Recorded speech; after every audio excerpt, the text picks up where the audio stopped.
Mis amigos, ¿cómo estamos de actitud? Bueno, pues aquí bastante bien porque ya está al fin empezando la primavera, así que bueno, vámonos con todo en este video. Entremos en materia, porque esto que está pasando es más turbio de lo que parece. En la teoría crítica y en los estudios decoloniales, a esto que estamos viviendo se le llama mercantilización de lo sagrado. Esto es cuando en el mundo desarrollado convierte en prácticas espirituales, medicinas y ritos comunitarios en productos de mercado listos para venderse como experiencias premium. Autores como Talal Asad, Arjun Appadurai o Walter Mignolo llevan años explicando cómo el norte global transforma relaciones simbólicas en mercancía, arrancándolas de su territorio y de su lucha política para revenderlas como un estilo de vida. Les voy a dejar full bibliografía relevante sobre el tema en la descripción, ¿listo? Entonces ahí con links y todo para que si les interesa el tema o están estudiándolo para algo académico, pues ahí está. Así que piensen en esto.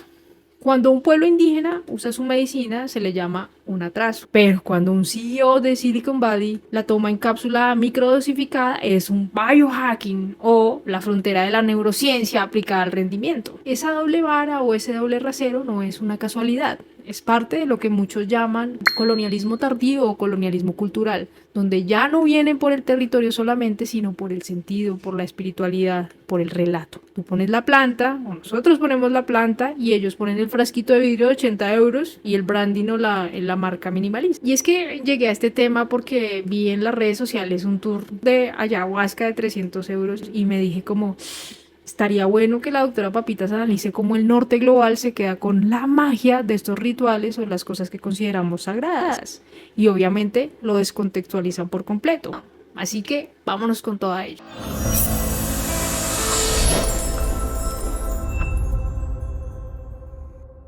Ok, hablemos seriamente sobre el yoga y los sound baths.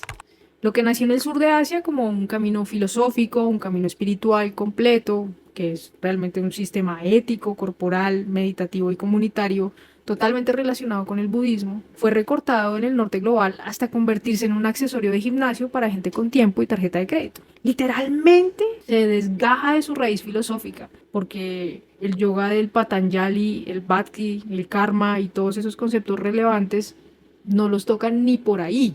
Para que obviamente este yoga descafeinado no incomode, se vende una espiritualidad, un estiramiento, una playlist relajante, cero conflicto político y ya estás iluminado.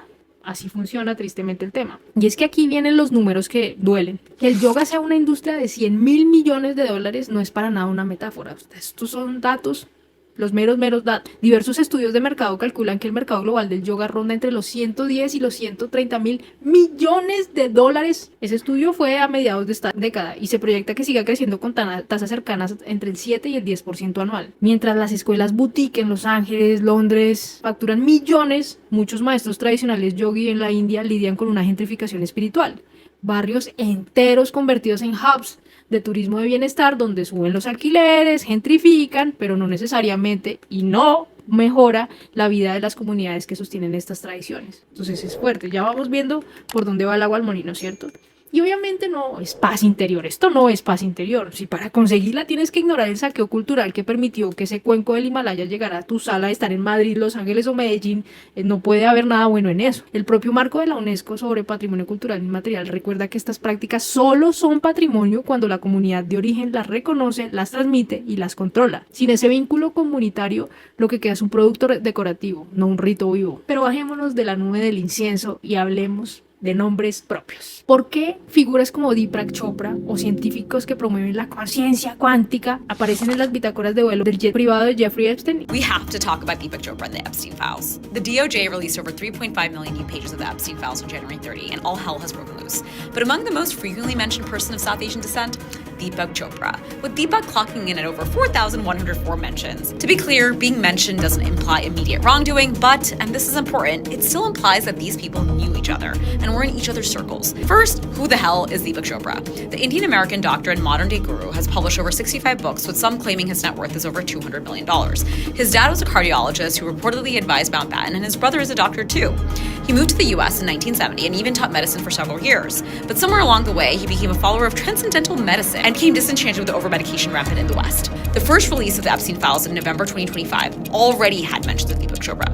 Specifically, in a November 2016 email, Epstein sent Chopra a link to a Daily Mail story about Katie Johnson, a pseudonym for someone he called a troubled woman with a history of drug use. Johnson had claimed that Trump and Epstein assaulted her when she was 13. When Epstein told Chopra she dropped several charges, Chopra wrote, "Good." At the time, Chopra told Washington Post, "I hope that all the truth comes out after ongoing and proper investigations. I'm happy to share whatever I know with authorized officials. Otherwise, there are only endless speculations without knowing the context."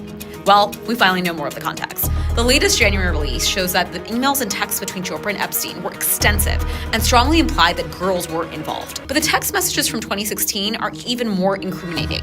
"I only met her in the streets 2 weeks ago," Epstein texts Chopra. "I liked watching you zero in on your prey. Made me smile." And of course, there's that 2017 email that's been making the rounds in which Deepak Chopra says, "God is a construct, cute girls are real." Y sobre Jeffrey Epstein ni hablemos. Todos sabemos los Epstein Files, cosas muy oscuras en el mundo están pasando y no me voy a detener en ello porque probablemente haya un video sobre eso. Pero bueno, aquí es donde la mercantilización de lo sagrado se vuelve siniestra. No es solo ya que vendan el yoga, es que utilizan la excusa de la sabiduría ancestral y la filantropía espiritual para codearse con la élite más depravada del planeta. Sí, depravada. Mientras a ti te venden que el desapego es la clave de la felicidad, ellos están en islas privadas diseñando un mundo donde el dinero compra el silencio y el acceso a lo prohibido. Y aquí la doctora Papitas tiene una pregunta muy clara. ¿Cuántas sesiones de meditación en retiros exclusivos sirvieron de fachada para que personajes como Jeffrey Epstein legitimaran su presencia en círculos intelectuales y espirituales? Y es que esto no es una coincidencia, es una estrategia.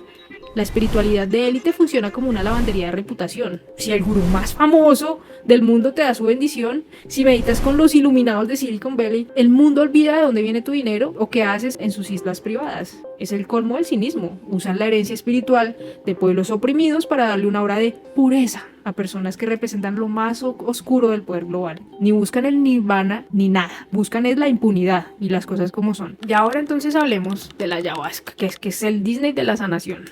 Aquí entramos en un terreno fangoso, peligroso y sarnoso. Para muchos pueblos amazónicos no es un elemento psicodélico más en absoluto. Es una planta maestra, medicina comunitaria, eje de sistemas cosmológicos enteros. Pero en las últimas 2 décadas se ha construido una industria de turismo chamánico donde esa medicina se ofrece como paquete de fin de semana para ejecutivos, influencers y buscadores de experiencias extremas. Disney chamánico es exactamente la crítica que hacen los activistas y académicos. Se arma un paquete temático de lo espiritual donde la selva se convierte en el decorado y el chamán es el performer. Investigaciones sobre el ayahuasca tourism señalan 2 problemas centrales. Por un lado, turistas vulnerables que terminan en manos de falsos chamanes con cursos de fin de semana.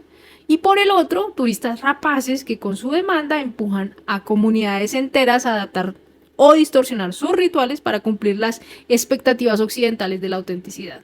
Y es que ya ni siquiera, o sea, la cosa ha llegado a tal nivel que ya ni siquiera necesitan viajar. Ahora el ritual se exporta a ciudades del norte. Existen ceremonias de ayahuasca o brebajes similares entre 300 y 600 euros por noche, dirigidas muchas veces por facilitadores occidentales que toman elementos sueltos, o sea, ni siquiera se toman el trabajo de hacerlo completamente puro, sino que cogen de aquí, cogen de allá, de diferentes rituales, de diferentes comunidades y de distintas tradiciones amazónicas y lo recombinan en un producto atractivo.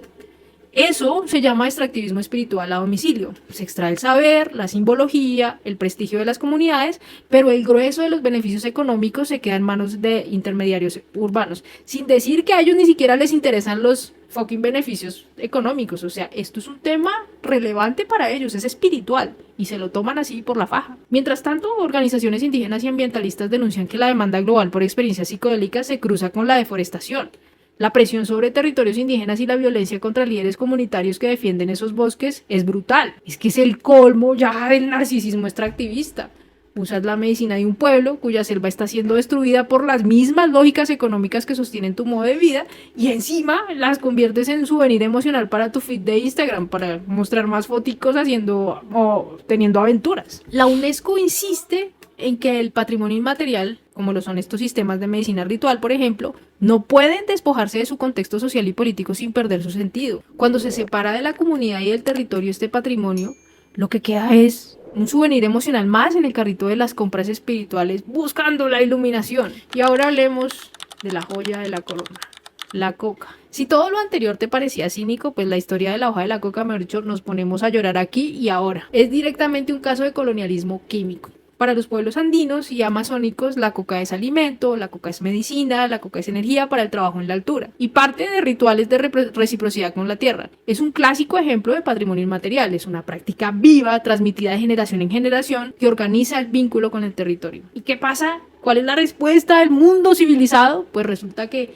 declaran a la planta enemiga, fumigan los campos de glifosato, criminalizan a los campesinos y a las comunidades indígenas y asocian la hoja misma con el narcotráfico en el imaginario global. Mientras tanto, la cadena de valor de la cocaína deja migajas a las zonas rurales y concentra las ganancias en los eslabones de procesamiento, transporte y venta en el norte global. Informes sobre el mercado ilícito muestran que el margen entre lo que gana un campesino por un kilo de hoja de coca y lo que se paga por un gramo de cocaína en ciudades europeas y estadounidenses es brutalmente abismal. Esa brecha se llena con violencia, militarización y ruptura del tejido social en el sur global. Y luego viene el giro que marca la parada en la actualidad. Esa misma planta demonizada que en nuestras montañas se convierte, una vez procesada, en un símbolo de estatus y fiestas de la élite en Nueva York, Londres o Madrid. O sea, la satanizan en el sur global, pero en el norte es un símbolo de estatus. En el sur, la hoja de coca mascada por un indígena se lee como barbarie. En el norte, el polvo de la victoria inhalado por un banquero se percibe como una parte de un estilo de vida glamuroso. Yep. On a daily basis, I consume enough drugs to sedate Manhattan, Long Island, and Queens for a month. Y ojo que es la misma lógica extractivista. Se celebra el efecto, pero se criminaliza al productor. Se oculta la sangre derramada en el camino. ¿Por qué sangre derramada? Pues porque para que esa cocaína procesada llegue a su destino final, sea Europa, Norteamérica, no sé, Australia, lo que sea, pues hay una guerra actualmente de narcotráfico en toda Latinoamérica y Centroamérica. Entonces, estas no son cosas tan simples, no son cosas tan puras, tan inocentes. Desde el derecho, hablar de justicia en este escenario implica cuestionar no solo las políticas de las drogas, sino la arquitectura completa de la prohibición, el racismo institucional y la economía global que permite que el consumo en el norte sea un privilegio, mientras que el cultivo en el sur sea una sentencia. Y es que no es recreación, no nos engañemos, es colonialismo químico con corbata. Y llegamos al final de este video y acá nos toca hablar sin rodeos, ¿sí? Sin pelos en la lengua, como diríamos en Colombia. El norte global ya no solo viene por el oro o por el petróleo, o interviene en nuestros estados democráticos. Ahora vienen por nuestra cultura. En el campo del patrimonio se habla cada vez más de extractivismo de la identidad, cuando prácticas, símbolos y espiritualidades de pueblos históricamente oprimidos se extraen, empaquetan y venden sin respetar la soberanía cultural de esas comunidades. La UNESCO ha definido el patrimonio cultural inmaterial como esas prácticas, expresiones, saberes y técnicas que las propias comunidades reconocen como parte de su herencia y que se transmiten de generación en generación. Eso incluye, y ojo aquí, rituales, conocimientos sobre la naturaleza, técnicas artesanales, fiestas y sistemas de medicina. El patrimonio inmaterial no es una mercancía, es un sistema vivo de resistencia. Cuando despojas al rito de su territorio, de su comunidad y de su lucha política, lo que te queda es un cadáver estético, un disfraz, una cáscara vacía que solo sirve para alimentar el ego del consumidor. Y aquí la gran contradicción final. Es un insulto con mayúscula en 72 Comic Sans que el mundo desarrollado consuma nuestra magia mientras financia con su estilo de vida y sus políticas la desaparición de los pueblos que la crearon. No puedes amar la medicina despreciando al médico, no puedes adorar el ritual y cerrar la frontera a quien lo hereda. Ahora, sí, muy bonito, muy dramático y tal, pero ¿qué podemos hacer? Pues ojo que yo no les estoy pidiendo que dejen de buscar sanación o espiritualidad, o sea, eso va en cada uno de ustedes y de su nivel de conciencia, pero lo que sí les pido es que dejen de ser consumidores pasivos de todas estas actitudes, o sea, que vean la letra pequeña, vean más allá de lo evidente, cuestionen el origen, si van a un retiro, pregunten quién se queda con el dinero, ¿llega a la comunidad indígena o se queda en el bolsillo de un intermediario iluminado con una cuenta en Suiza? Exige coherencia. No consumas cultura latina si apoyas políticas que criminalizan al migrante latino. Respeta la soberanía. Entiende que hay cosas que no están a la venta. Hay silencios, plantas y ritos que solo tienen sentido en su tierra. Mis amigos, amigas y damitas, la cultura es nuestra última línea de defensa. Si permitimos que la conviertan en un artículo de lujo para las élites del norte, habremos perdido nuestra esencia. Nuestra magia es nuestra fuerza para resistir, no es su juguete para entretenerse. Y ojo, este video no es para que te sientas culpable o se sientan culpables, es para que despierten. Si te ha dolido esta pildorita amarga, comenta abajo. ¿En qué momento sentiste que estaban vendiendo tu propia cultura como un descubrimiento ajeno? Comparte este video con ese amigo que ama el mindfulness o el fitness yógico, pero que ignora la realidad de nuestros pueblos. Suscríbete a la doctora Papitas para más análisis como de este tipo y recuerda que el patrimonio no se vende, se defiende, porque si van a usar nuestra lengua y nuestros rituales, pues van a tener que escuchar nuestra verdad. Nos vemos la próxima semana.